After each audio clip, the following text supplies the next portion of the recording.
Yo, what's up, YouTube? So, I made 11th place at a case tournament down to Majesty with Magical Musketeers, 50-person people, 50-person event.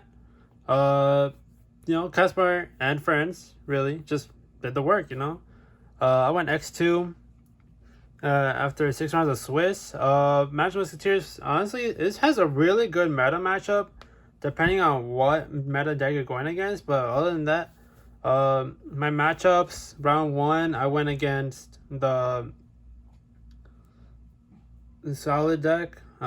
Salamander just has a really good grind game, and I kind of bricked game two, and I misplayed game one, so that's kind of my fault. And then match two, I went against Sky Striker, easy 2-0. Round three, I went against a meta matchup. I believe I went against Infinitrack, actually. Infinitrack Control. Very tough game overall, but I snuck it out. Round four was unfortunately my second loss against Tri Brigade. I just couldn't top deck a monster to save my life. Round five, I went against Cyber Dragons, 2-1. And round six, I just got the vibe, but I saw earlier, I did play test against a lot of meta, and it was just really good experience overall. 11th with a not even a road deck. It's just really helpful, and it's just more of a pilot. Got a pilot deck right. You gotta make sure which ones are your key ingredients to really win in the duels. Well, let's just get straight into it. 42 main deck. Let's go with 3 Caspar. Caspar, honestly, really good. Is a search of the deck. And for anyone who doesn't know, each monster has an effect where you get to activate spells and traps that are muskets from your hand during your player's turn. So, also if a spell trap is active in your column, you get certain effects. Caspar Sprotos for the entire deck for any musket card. We got 3 Kid Brave. Kid Brave is really good. Same thing. All the musket monsters have the same clause. Activate spells and traps from your hand. So siding and back removal isn't really that good, but Kid Brave just discard 1 musket card and draw 2 cards, which is really good. Just filling your hand again. We go for 3 Starfire. I really like this card. Just summons out another body. You need to have the most bodies possible in this deck to make sure you don't lose to like the battle phase or stuff like that. And then we got Tunak for the grind game. Doc does the same thing that any other card that would add back would do, but better, because you punish your opponent for playing cards in the same column as you, and as well as you get to add a spell trap, and then you activate it again, and then you just do it in your turn. So it's just a recurrent cycle where you keep on adding back, so they don't deal with this problem. Then I play 1 Calamity. Not many people know what Calamity do, but it's pretty much the Call the Haunted of the deck. Bring 1 monster back in defense position, but also I really want to play the 3rd dog, but then again, Calamity just comes in handy so much. Instead of adding back, you special summon, so you get to go into your extra deck a little bit more often. And I played 12 names, so I didn't brick on a lot of them, seeing a lot of monsters. We're playing for hand traps 3 Ash. Ash is key because I decided to play a Kaiju build before this, but just interrupting your opponent is just even better because you're trying to go first in this deck. Then I played 2 Ghost Spell. It did overall okay. Most of the time I just found myself siding them out, just depending on my matchups. But overall, I really like this card. And then that's it for the monsters. You never want to afford to look at your hand traps more than your monsters, so just 5 is okay. Then we're playing the Infinite Impermanence of the deck. Just attack and defense goes to 0. Target 1 monster on the field and destroy it, and negates effects. Just super cool. It's a quick play. And then I believe this was the MVP. 3 Ties of the Brethren.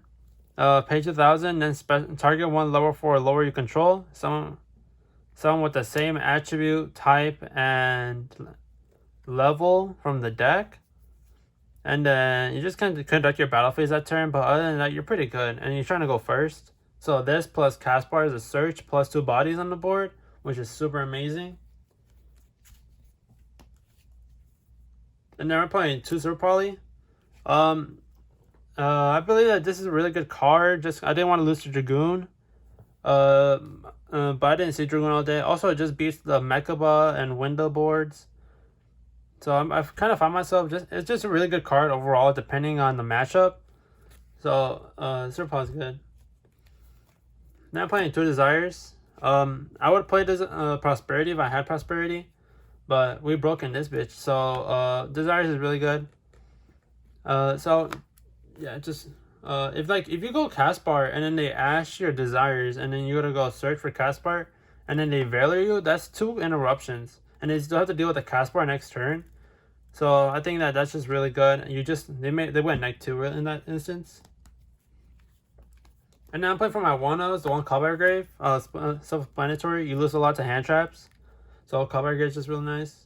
Also, you don't have much graveyard negation, so Callby also has that as well.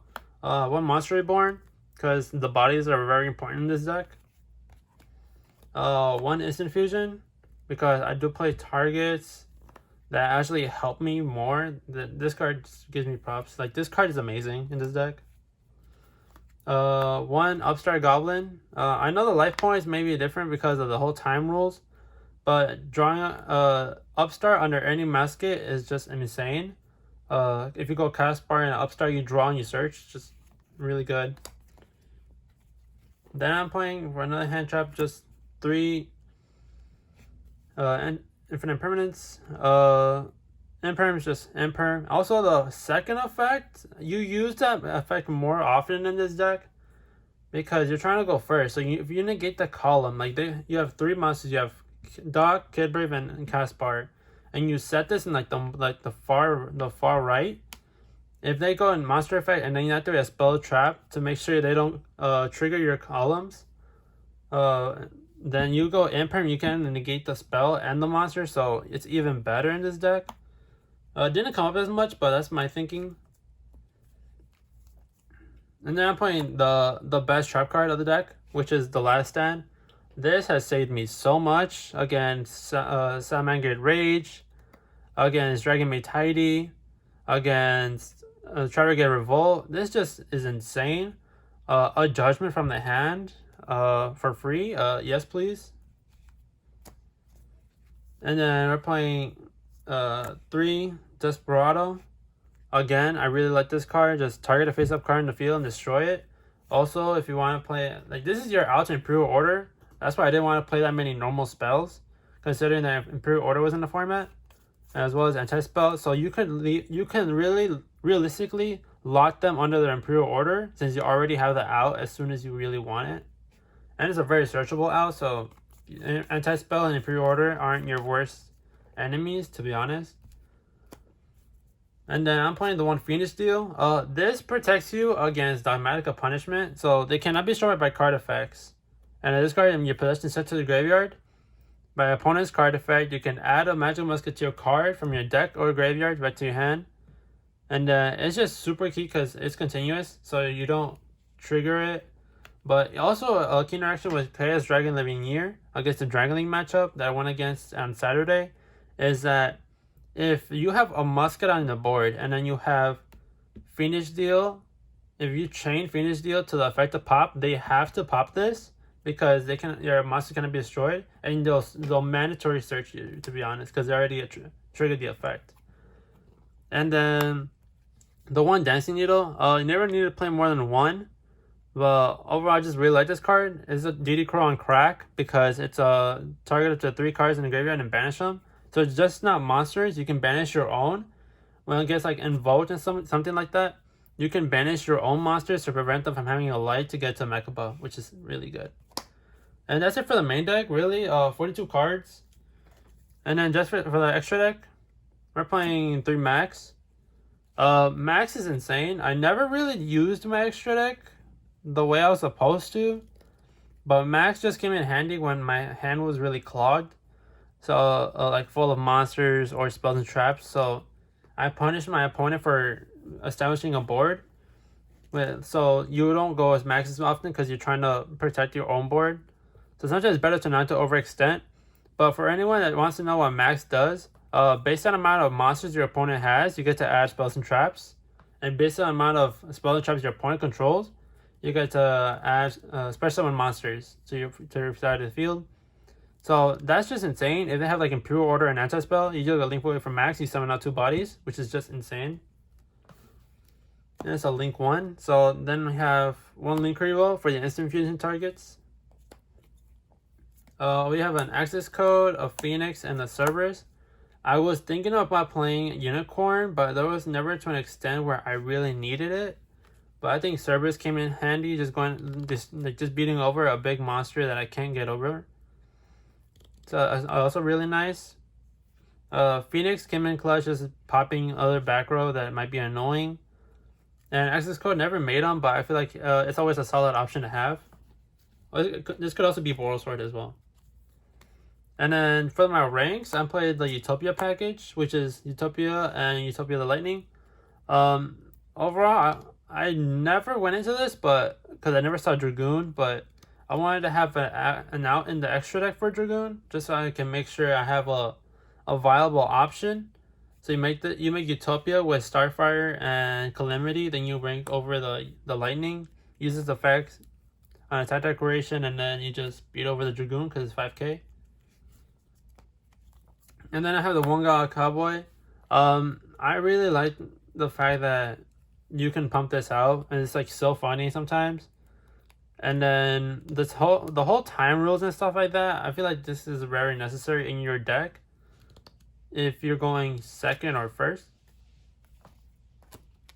And then for my fusions, I'm playing the one Millennium Eyes and the one Thousand Eyes.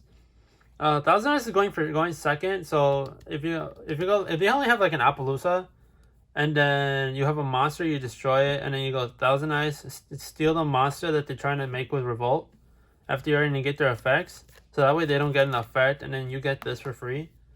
But Millennium Eyes is clutch at preventing you to get ashed or veilered. So you go Thousand Eyes, and then up here, and then you can make Link Rebo, you can make Kid Brave, and then activate Ties, and then you'll summon 2 out. They'll try to ash you, but you'll do Millennium Eyes, which is really good.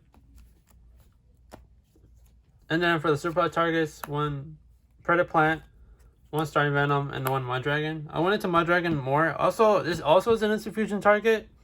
You change it to a light so you can't get Veilered or Imperm, which is super nice. Starting Venom was really good just being a beat stick by stealing the attack. And Predator Plant is just good for the Invoked and Dragoon matchups. That's it for the extra deck. For my side deck, I didn't have a different side in day 1. But day 2, just 1 Pegatops really. Self-explanatory. You never want to go into normal summon without any defense. We're playing 2 Phantasme, 2 Nibiru, and 2 Droll for hand traps. I found these are really good against Dragon Link. So whenever I had a situation where I was going to go second, I wanted to make sure my opponent couldn't play as much as possible and have an interruption myself. So that way I have a way to come back into the game, to be honest. And these just replace the ones that I have in the deck, because I feel like Ash just doesn't do enough. So if you draw them, they might just pass turn. And then I'm playing 3 evenly match because back row. And also, if you just go evenly, and then they'll just keep like 1 set. If you just normal summon a Caspar, and then you just make Liquid off, get 2 bodies on the board, and then you're already plussing so much off of just 1 evenly match. And if they try to interrupt you, you have last stand, so they're pretty much gonna lose that game in general. Then I'm playing the 3 Cosmics again. If they keep the 1 back row, you just Cosmic the last one. But Cosmic is just really good in this deck, allowing you to beat over their back row, and then triggering your effects as well during your turn, because it's a quick play. So that's also really nice. And then I'm playing against like a lot of combo, playing 2 Dark Ruler, just for the overall thing that there was gonna be some Tri-Brigade Lurelist, but never really went to it. It was a solid okay overall. But guys, let me know down below what you guys think. Don't forget to like, share, and subscribe. Do all that fun stuff. And I'll be seeing you guys in the next one. Peace.